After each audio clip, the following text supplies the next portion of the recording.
Earlier this week, I had a chance to catch up with Kevin Saunders, head coach of the Gretna Hawks. Gretna and Dan River tonight's ABC 13 Football Friday game of the week. Coach Saunders reviews the game against Appomattox and talks about the challenges that await in Dan River. Kevin Saunders on the Sports Buffet podcast. Kevin Saunders, Gretna Hawks, looking to bounce back from a defeat last week against Appomattox. Dan River on the schedule. We'll talk about them in a moment, but let's look back before we look forward. What happened, Coach, against Appomattox? They beat us, and it was a good football game. We didn't play real well early, and they had a lot to do with that. Defensively, we played pretty good for the most part. Offensively, we did not move the ball with any consistency in the first half, and really didn't move the ball till about the fourth quarter. Their defense kept us in the game. Could have been a blowout early. And Appomattox has a great football team, and did some things really well. And two teams battled and played hard in the elements, and the field was in decent shape. But it just wasn't conducive to a lot of scoring. But a lot of it had to do with that. With the teams were out there playing. I think we're fairly evenly matched. They came out on top, and more than likely will be Dogwood District champions. Our hats are off to them, and we hope, we get lucky enough, maybe we'll get another shot at them. With the offense having trouble moving the ball, in your words, does that concern you from here on out, or do you hope and think that may have been a one-time thing? I think we'll be all right. I mean, we still got some young kids over there playing, but they got better as the game went on. They didn't do anything we weren't expecting them to do. Our kids, we just didn't execute, and our kids know it. And we've had a lot of film study this week, and I think we've gotten better at what we need to do, and, hopefully it won't happen again. But, that's part of football. The other team's coached also.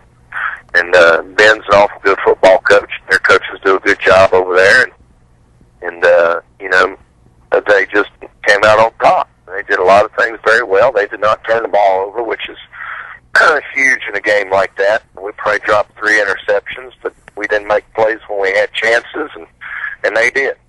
Can you point out any individuals from your team that should be proud of the way they played last week? Kevin Clements is playing really well. For the most part, our front 8 on defense played extremely well.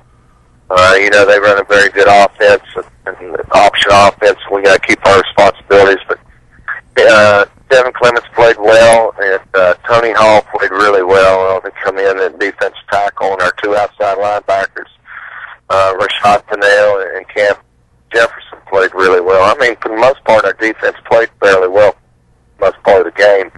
And Jason Canary, our kicker, was outstanding. He kicked it in the end zone right there when we needed him to. Kicked a long field goal, probably 38 yards. Not the best conditions to be kicking in to give us our first score of the night to cut it to a touchdown, and it was perfect on extra point. And, that part was good. When your offense has problems, is there 1 or 2 things that you can put your finger on as to why? A lot has to do with you get people who blitz you a lot. And,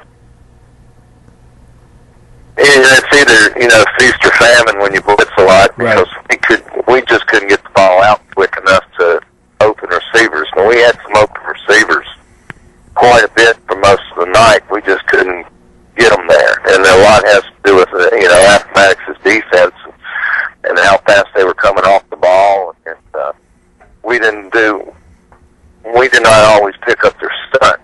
In the second half, we did a little better with it. I don't know why we didn't, because we practiced it all week. It was just one of them things, and people need to realize going to Appomattox winning a football game is not easy to do. Never has been. Even when I was at William Campbell, it's just something about going over there and trying to win a football game's rough. And, it's just different. That's a good thing for Appomattox. Before we talk about this coming week, a lot of people that I've talked to are impressed by Appomattox's quarterback, Josh Wilson. What stood out to you about him that is impressive in your mind? He's a very good runner. Doesn't throw the ball very well, but he's a very good runner, and he was tougher than I thought he would be. I think last year he didn't have a very good year. This year, I think he was outstanding. He stuck it up in there. Great run there at the end of the game to win the game for him. He ran through 2 tackles we should have made, but we didn't. And a lot has to do with who we were trying to tackle. I think he's one of the top 2 players in our league. And, I think he's as good a quarterback as the boy at Amelia. And that's saying a lot because the 2 games we lost were mainly because of 2 quarterbacks. And he's really good, and my hat's off to him, and he'll get my vote for quarterback, first team all-district by I mean, he absolutely carried them, and he's carried them all year. I'm sorry, go ahead. Go ahead. Great football player. Give me the mood and mindset of your team when they got back on the practice field after that Appomattox loss. Weren't too happy. They got down to work. We've had probably the best week of practice we've had in quite some time. Last week we did not have a good Wednesday practice before we played Appomattox. And a loss is never a good thing. I don't ever think it's a good thing. But sometimes you got to be knocked down a little bit before you can get back up, realize where you are. I think, after the Amelia game, things came fairly easy for our kids, and that's not always a good thing. So we got back to work, very workmanlike. The sense of urgency was a lot higher this week in practice from the kids. The coaches have had it all year. It's just the kids sometimes, they're not stupid. They know who they're playing, who they're not playing. So we had a little extra pep in our step this week, and hopefully it'll show on Friday. Before we get to Dan River 2, define a good practice in your mind, and I don't want to say a bad practice, but a not-so-good practice. Well, I think you got to be efficient in practice. We don't do much standing around in practice, don't do much huddling, so there's not a lot of standing around. And pace has to be up really fast. We want to practice at a fast pace and get them through it, and then our coaches have to correct on the run. We don't stop practice to correct a mistake or anything. They just pull them out, put them back up in, correct it, and go. This week the intensity level was up a lot. Got after each other a little bit more than what we had been doing. 2 good days of contact. We did not have 1 fumble this week in practice, which doesn't mean that we won't on Friday. But the weather was great this week in practice, and we got a lot accomplished. I mean, we usually don't turn the ball over very much anyway, and hopefully we'll continue that going on. That's the big thing about practice.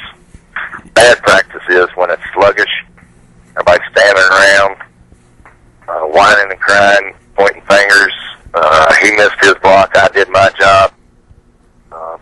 We have those days every now and then, not very often, but we have them every now and then. And usually when that happens, it's usually just because practice can become really monotonous, and it's not everybody likes to practice. Allen Iverson practice. Right. That's one of those things. I mean, no kid really likes to practice. Right. So we got to try to make it as fast-paced as we can. I don't want to stay out there this time of year longer than an hour and a half. There's no need to. And we try to get everything done in an hour and a half. No cupcake after Appomattox either. It's the Dan River Wildcats, and if Appomattox has got one of the best players in the district, well, I would bet Dan River's got the other with Trey Edmonds. What worries you about the Wildcats? Trey Edmonds. He's getting off the bus, and that worries me. What a great kid he is, what a great football player he is. And we just got to hope we slow him down. If we can do that, then we'll have a chance to win the game. He's all over the field. He's been all over the field all 3 years I've been here. And I think he's been the best player in our league for 3 years, pretty much defensively. One of the top 2 in the league anyway. He'll do it. He is what he is. He's a Division I prospect. He's supposed to dominate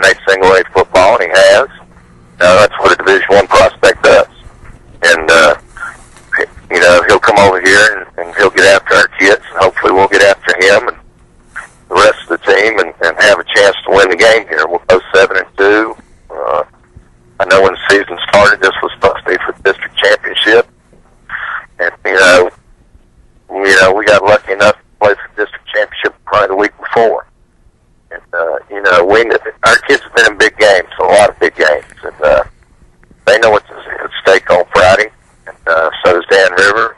Should be an outstanding night. What's one thing that worries you about Trey Edmonds that the average fan might not think would worry a coach, if that makes sense? Second level. When he gets second level, you're not catching. I mean, he's just too fast. State champion in 200 meters, you just can't catch him. And that worries me quite a bit because we're really fast on defense, but he's faster.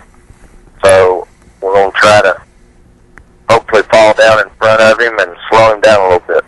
If we can do that, then we might have a chance. He's just really, really good football player, sideline to sideline on defense. Before we get the keys of the game, you talk about not letting him break any big runs. Is there a number that you have in your mind that you would like to share? You want him to get no run over, X that you feel is realistic? Usually we always set a goal to keep on the season so far, we've given up, I think, only 78 points all year. Also, we have not given up. Our average on the season is less than 3.5 yards a carry.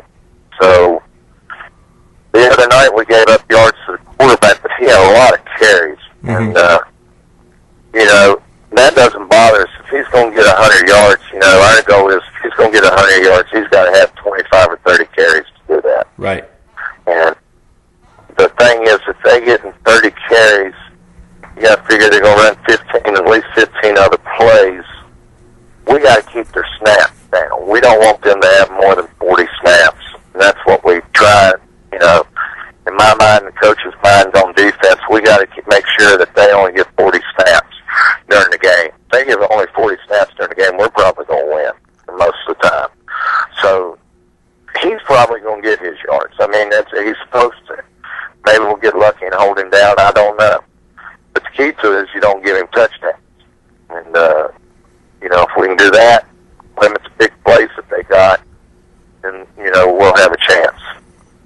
One coach always told me he doesn't care about how many yards the team has as long as there's not that yard that crosses the goal line. So that's the key to it. I mean, stats are for losers, always have been. I know Coach Bryan said it. Coach Bamer used to tell me that all the time. Stats are for losers. But there's certain stats I look at, and one of them is turnovers, plus, minus, that kind of thing. Those are important stats that, we got to keep an eye on. Let's close with the normal one key offensively, one key defensively, one key on special teams that you feel gives you a W. Well, we can't give up any big plays in the kicking game, and we got to make some big plays in the kicking game. We've been pretty solid for the most part this whole year in the kicking game, so hopefully we'll continue to get better. Offensively, we got to block a line of scrimmage.